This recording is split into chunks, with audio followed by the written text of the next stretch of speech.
The Story of the Middle Ages by Samuel B. Harding. Chapter 3. The Wanderings of the West Goths. Up to this time the Goths had entered only a little way into the lands of the Empire.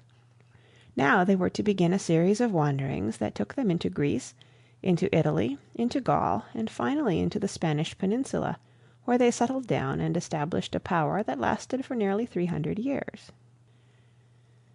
Their leader, Alaric, was wise enough to see that the Goths could not take a city so strongly walled as Constantinople.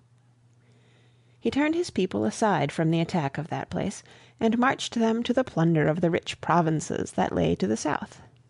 There they came into lands that had long been famous in the history of the world. Their way first led them through Macedonia, whence the great Alexander had set out to conquer the East. At the pass of Thermopylae, more than 800 years before, a handful of heroic Greeks had held a vast army at bay for 3 whole days, but now their feebler descendants dared not attempt to stay the march of Alaric. The city of Athens, beautiful with marble buildings and statuary, fell into the hands of the Goths without a blow. It was forced to pay a heavy ransom, and then was left like the bleeding and empty skin of a slaughtered victim. From Athens Alaric led his forces by the Isthmus of Corinth into the southern peninsula of Greece. City after city yielded to the conqueror without resistance. Everywhere villages were burned, cattle were driven off, precious vases, statues, gold and silver ornaments were divided among the barbarians, and multitudes of the inhabitants were slain or reduced to slavery.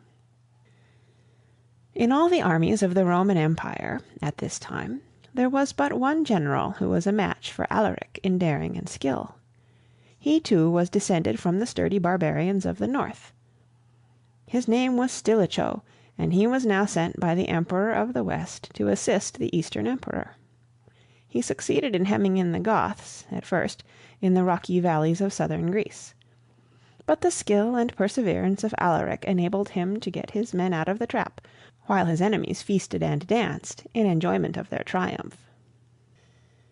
Then the Eastern Emperor made Alaric the ruler of one of the provinces of the empire, and settled his people on the eastern shores of the Adriatic Sea. In this way he hoped that the Goths might again be quieted, and the danger turned aside. But Alaric only used the position he had won to gather stores of food, and to manufacture shields, helmets, swords, and spears for his men, in preparation for new adventures.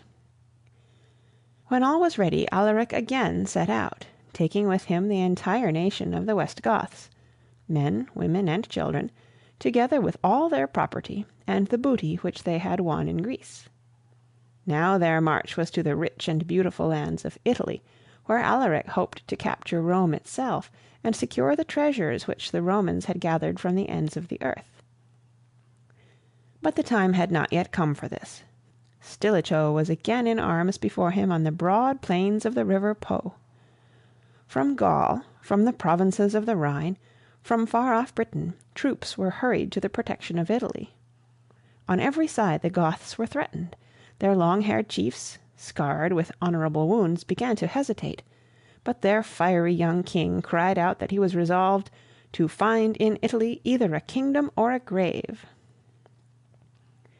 At last, while the Goths were piously celebrating the festival of Easter, the army of Stilicho suddenly attacked them.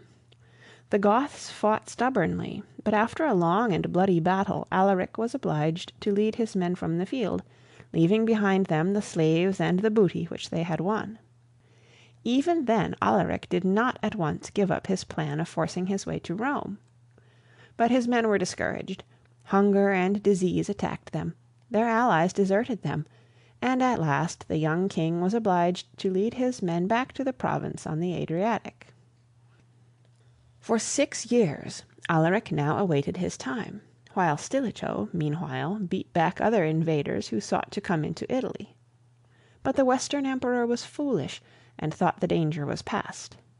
He listened to the enemies of Stilicho, and quarreled with him, and at last he had him put to death. At once Alaric planned a new invasion.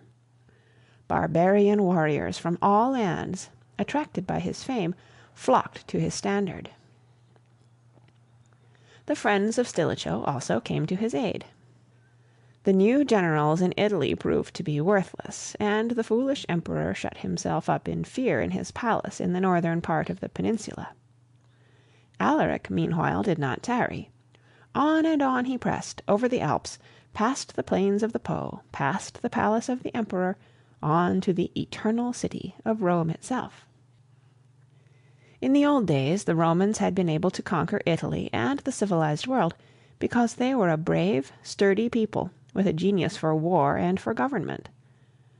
But long centuries of unchecked rule had greatly weakened them.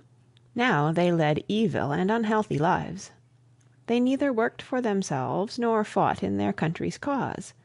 Instead, they spent their days in marble baths, at the gladiatorial fights and wild beast shows of the theaters, and in lounging about the Forum.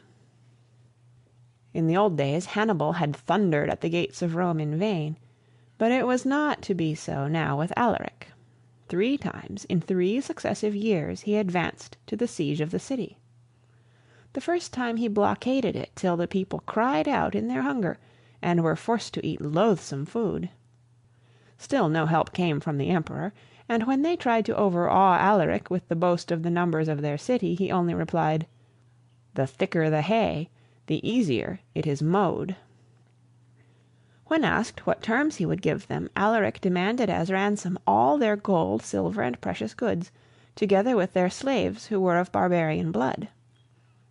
In dismay they asked, "And what then will you leave to us?" "Your lives," he grimly replied. Alaric, however, was not so hard as his word. On payment of a less ransom than he had at first demanded, he consented to retire. But when the foolish emperor, secure in his palace in northern Italy, refused to make peace, Alaric advanced once more upon the doomed city, and again it submitted. This time Alaric set up a mock emperor of his own to rule. But in a few months he grew tired of him, and overturned him with as little thought as he had shown in setting him up. As a great historian tells us of this emperor, he was in turn promoted, degraded, insulted, restored, again degraded, and again insulted, and finally abandoned to his fate. In the year 410 A.D., Alaric advanced a 3rd time upon the city. This time the gates of Rome were opened by slaves, who hoped to gain freedom through the city's fall.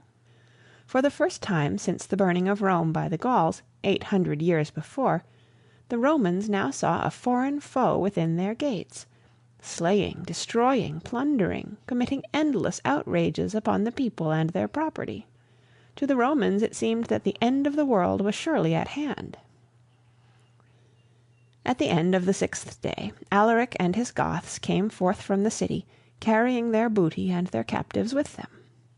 They now marched into the south of Italy, destroying all who resisted and plundering what took their fancy. In this way they came into the southernmost part. There they began busily preparing to cross over into Sicily, to plunder that fertile province. But this was not to be. In the midst of the preparations, their leader Alaric the Bold, as they loved to call him, suddenly sickened. Soon he grew worse, and after an illness of only a few days he died, leaving the Goths weakened by the loss of the greatest king they were ever to know. Alaric's life had been one of the strangest in history, and his burial was equally strange. His followers wished to lay him where no enemy might disturb his grave.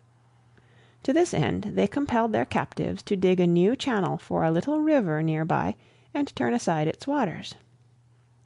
Then in the old bed of the stream they buried their beloved leader, clad in his richest armor, and mounted upon his favorite war-horse. When all was finished, the stream was turned back into its old channel, and the captives were slain, in order that they might not reveal the place of the burial.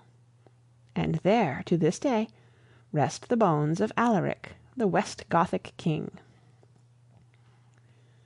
Of the West Goths, after the death of Alaric, we need say very little.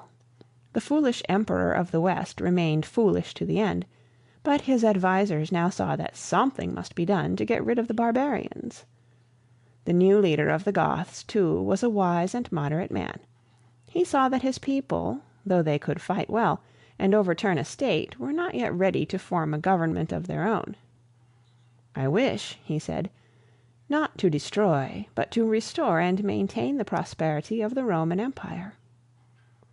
Other barbarians had meanwhile pressed into the empire, so it was agreed that the Goths should march into Gaul and Spain, drive out the barbarians who had pushed in there, and rule the land in the name of the Emperor of the West. This they did, and there they established a power which became strong and prosperous, and lasted until new barbarians from the north and the Moors from Africa pressed in upon them and brought, at the same time, their kingdom and their history to an end.